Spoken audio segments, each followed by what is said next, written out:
Yet these colourful antics appear to have had little impact on public opinion. In fact, one poll yesterday showed the Tories have extended their lead over Labour to 11 points. That could be because, despite the headline-grabbing furore, voters believe the government is doing a decent job on combating the COVID pandemic and promoting economic recovery.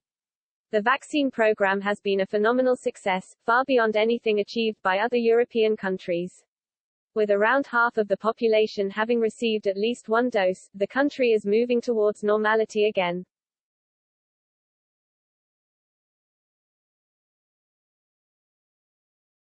At the same time, post-COVID prosperity beckons. According to the IMF, Britain will enjoy the fastest expansion of any major developed nation over the next 2 years, reaching 5.3% this year and 5.1% next.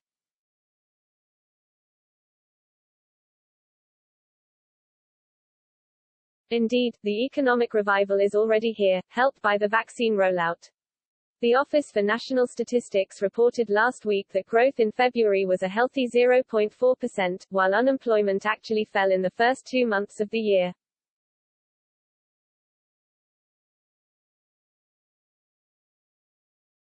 In an interview published at the weekend, Ben Broadbent, the Deputy Governor of the Bank of England, bullishly predicted very rapid growth at least over the next couple of quarters.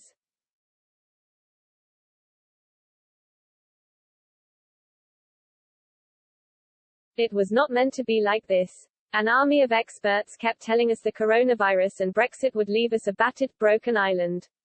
Cut off from the protective embrace of the EU, it was argued our trade would be wrecked as surely as our healthcare.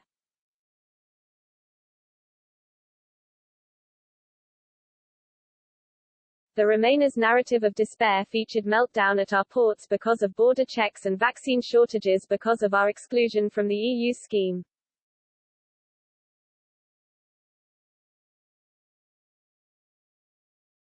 But the sclerotic Brussels empire is the one in real trouble, as Britain forges ahead.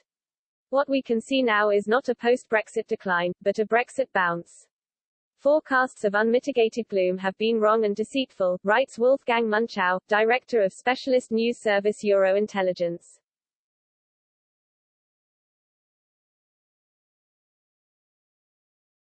Contrary to the grim Remainer propaganda about dwindling trade and paralysed docks, British exports to the EU recovered in February by £3.7 billion to £11.6 billion, close to last year's £12 billion monthly average.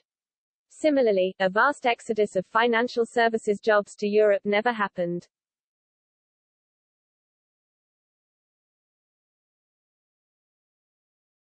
Other indicators are just as promising. A recent survey showed 1 in 3 German businesses plans to increase their investment in Britain.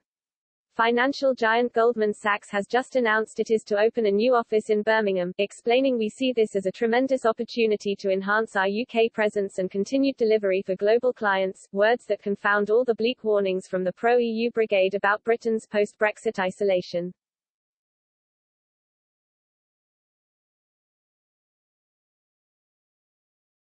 In the same vein, Guillaume Faury, head of the mighty Airbus conglomerate, declared recently that we want to grow in the UK, having been reassured by our trade deal with the EU.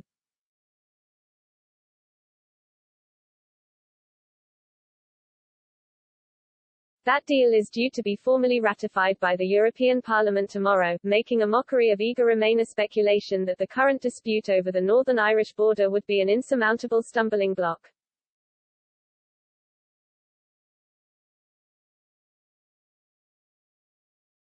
Such misplaced negativity illustrates how the Europhiles have allowed the judgment to be warped by anti-British ideology.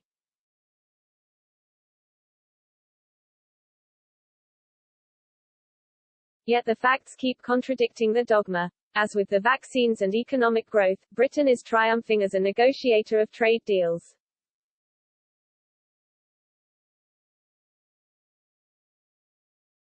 With the formidable Liz Truss at the helm as Trade Secretary, the government has secured agreements worth £900 billion since Brexit.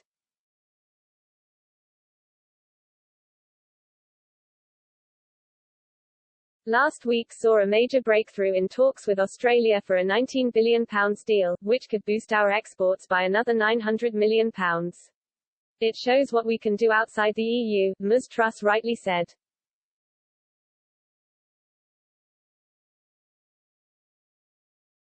The EU lumbers on, pulled down by federalist ideology and bureaucracy. Typically, the Commission last week published a 108-page document on its plans for digital regulation.